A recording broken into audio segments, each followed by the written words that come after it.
Like I had promised before now in my previous video, I promised to make a video concerning the pros and the cons of polygamy. That is the advantage and the disadvantage of a polygamous marriage. Like I always mention on this channel, what I say, my experiences does not have to relate or correlate with your experience. There is no manual to all of these things. My experiences or my experience is independent of yours, just as yours is totally independent and does not have to be mine. I am just sharing my ideas, my experiences, my opinions, and those that would relate would relate. If you cannot relate, it is absolutely normal. Hey guys, welcome back to my channel. My name is Naima Hulu Said. I am a Kaduna based YouTuber, a content creator, and I am from Edo State. If you're new, welcome, and if you're a returning subscriber, welcome back. Because I don't want to be like the normal, I don't want to be like the usual, I am going to be starting from the cons of polygamy. So someone that wants to be in the arms of her husband, always want to be around your husband, want to go shopping with your husband, want to spend all the nights together, even when you guys are quarreling, you still want to be in his presence. Polygamy is not for you. I know as a lady, it is not in your power to decide whether you want to be in a polygamous marriage or not, because your husband can just, like, your husband may even promise you during the courtship stage that he doesn't like polygamy or he would not get married to any wife again apart from you, and then a few years into the marriage a shock will just come that it's either you leave or you just stay, which most women would stay because of maybe what they must have had together in the marriage, all the sacrifices, all the compromises. She wouldn't just want to allow it go down the drain, so she would stay back while other women would leave because they cannot just bear polygamy. It's absolutely okay to leave your marriage if you feel polygamy is not for you.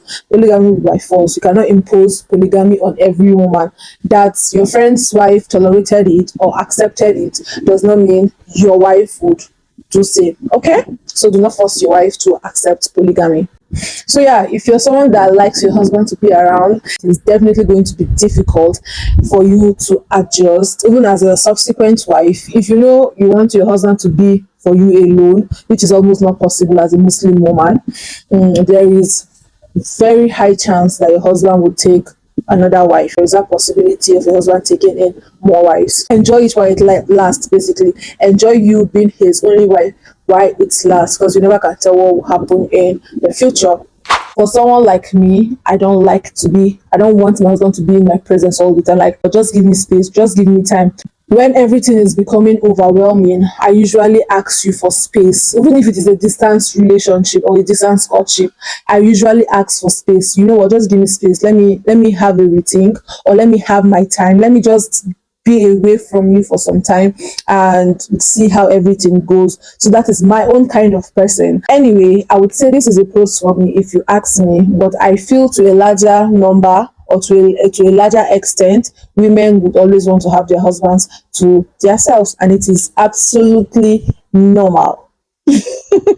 Second one is fear. Like, if you're in a polygamous marriage, there will be several fears you would have to face, you will have to deal with, you will have to tackle, you will have to manage. Fear of your co-wife going diabolical. I think this is the major one in polygamy. Fear of your co-wife snatching your husband from you, because I feel no one can snatch an adult. He's not dumb, he's not a fool, he's not an idiot. So why should an adult, a full-grown adult, be snatched if he doesn't want to be snatched? Fear of your co-wife going diabolical, because as much as you have your friends, your co-wife also has her friends. Your co-wife has her families. She has a lot of people, colleagues, that would, even if she doesn't have it in mind, she would definitely have that one person in her friends or in her family member that would want to advise her wrongly.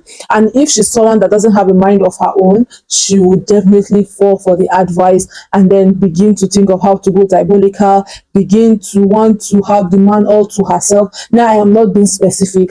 I am not saying going diabolical has to do with just subsequent wives. Just as much as we have bad subsequent wife, is how we have very bad first wives. So the number you are in doesn't really matter. If you're a bad person, you're a bad person. Fear of your husband being unjust and unfair. Like, definitely there will be misunderstandings, there will be tension environment here and there, and you just have that fear in mind that, okay, what if this man doesn't have that sense of discernment to like pass a good judgment or pass a good conclusion.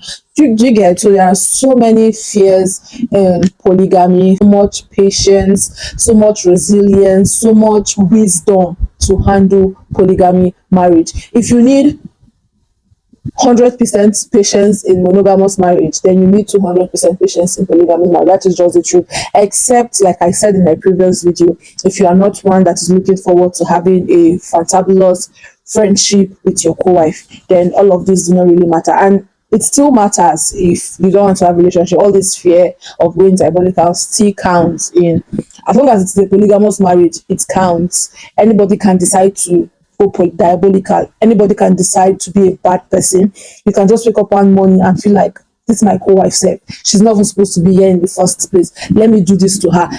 Do you get? So it just takes the grace of God, fear of God to not think that way in polygamy. I am not saying I ever had that thought. It never crossed my mind, because in my previous point, I am not someone that wants to have my husband all to myself. So why should I now want to bewitch somebody so that I'll have him to myself? Why wouldn't I just go for a single guy? So polygamy, I feel, is something I can actually manage, even though the emotions will come here and there, it is still manageable.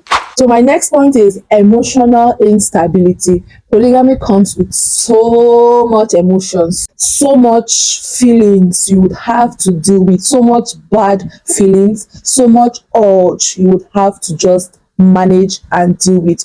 Otherwise, you just find yourself getting jealous unnecessarily, uncalled for, and just anyhow. And just wake up one day and be like, this is your co-wife self. Yeah? She might be trying to do something bad. She might be trying to, I think our husband likes her more. I'm not going to even deny this one. This was one part that I had to deal with. As much as I feel I accept polygamy, I still have to deal with my emotions. They were like, it got so unstable that there were times that, okay, I just needed to be on my own.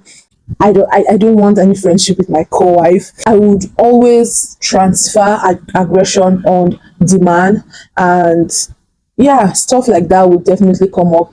Transforming into polygamy, you as a first wife, all of a sudden you just have to begin to transform into a polygamous system, and all of that would come with so much emotions. You just have to be patient while you put things in place. And when I say put things in place, you can like put things in place now, give yourself a week, the emotions are back again. It doesn't matter how religious you are, all these feelings are normal phenomenon that will definitely come to pass in polygamous marriages. Expect it. If you're looking forward to going into a polygamous marriage, whether as a second wife or your husband is planning to get a second wife, just know that all of these emotions are normal and it's a phase that would pass. I have mentioned 3 pros, which I would not really be going into, which I feel a married man is an experienced person from a subsequent wife's angle.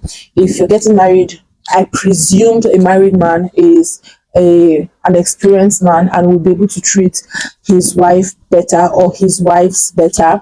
And a married man is presumed to be financially stable. And then I mentioned having my me time. I remember then when I would just call him and be like, how far? Do you know what? I think you should just go to our house today. So stuff like that is what I appreciate so much about polygamy. I don't want stress. Don't stress me. I'm not here to do competition with anybody. I'm not here to win any man's heart. I'll just call him and be like, how far? What do you think? Go to her house. Maybe that day I don't feel like cooking, or I don't feel like tidying up the house, or do you get? I don't feel like going out of my way to please anybody. I just want to be on my own. So the 4th point is having a sister in your co-wife. This is when all things are being equal. This is when everything is going normal. This is when both wives are interested to be friends. Imagine having a sister your kids can always run to. Imagine having another safe home for your children where they can just go, like eat, sleep, play, have fun without you being scared. Do you get what I'm saying? Imagine having a sister you could discuss so many personal stuff with about your husband because she's married to him. It's possible she may be experiencing what you are experiencing too. So just imagine having that. Aside your own sisters, imagine having a sister in your co-wife, someone you can run to, someone you can meet for advice and advice. Just imagine that. Isn't that amazing? Isn't that beautiful? Isn't that fantabulous? Isn't it? Imagine relocating to another state or another different country from where your parents or relatives are, and then you fall sick, and then the only person there to assist you, or the only person there you can keep your children with, or the only person there that will take care of you is your co-wife. The first person that comes to your mind is your co-wife. Whenever you want to do something, the first person that comes to your mind is your co-wife. Imagine you want to travel and you have that woman, that sister to keep your children with, like to keep her children with, not just your children. So those are the pros I think comes with polygamy. If everything is equal, if both wives are willing to make things work out between themselves. Just imagine your child leaving the house or your children leaving the house and you're not just even bothered where they are going to because you already know where they are going to, and then at night they don't come back home. Why? And you are not even bothered. Why? Because you know definitely they are in your co-wife's house. They can always pass the night there. Their clothes are there, their clothes are in your house. Like they can, whenever they like, go to a house, pass the night there and be comfortable because all their some of their clothes are there. What they need is definitely there, and vice versa. Just imagine that in your head. Husband is about to take a subsequent wife, or you are about going in as a subsequent wife. I would advise you respect yourself, maintain your lead. Now, what your co-wife wants matters. Try to build that friendship, try to understand each other. Know that there are emotions are high.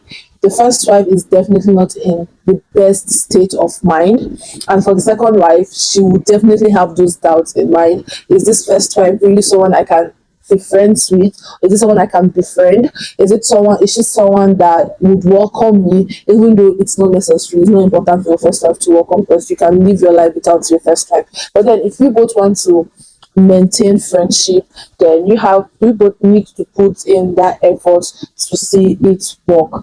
There would definitely be naysayers. There would definitely be people who would come and want to instigate fights between you and your co-wife. There would definitely be people who would come and want to put so much bad thought, harmful thoughts in your mind towards your co-wife. It all depends on how you are able to handle it. I have experienced it. I know how it feels. You need patience, you need wisdom, you need compassion, you need to be smart about everything. You just need so much discernment, you need judgment, you need that sense of judgment to be able to decide that, okay, my co-wife is a good person, or this is someone I should just like respect myself and be on my lane, and understand the fact that you are not going there to snatch her husband, neither is she coming in to snatch your own husband. I feel if both parties, like including the husband, is like intentional about everything, I think polygamy would not be as bad as people try to make it be, or people portray it to be, or it will not be as bad as it seems to be now in the world. Because we still have so much successful polygamy stories. Go on Facebook, go and see how first wives are raising their subsequent wives or their co-wives. Go on Instagram and see how subsequent wives are saying good stories,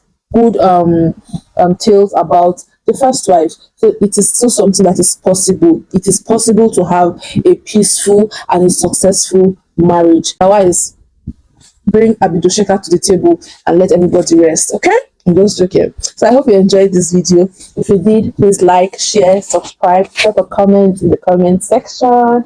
Bye.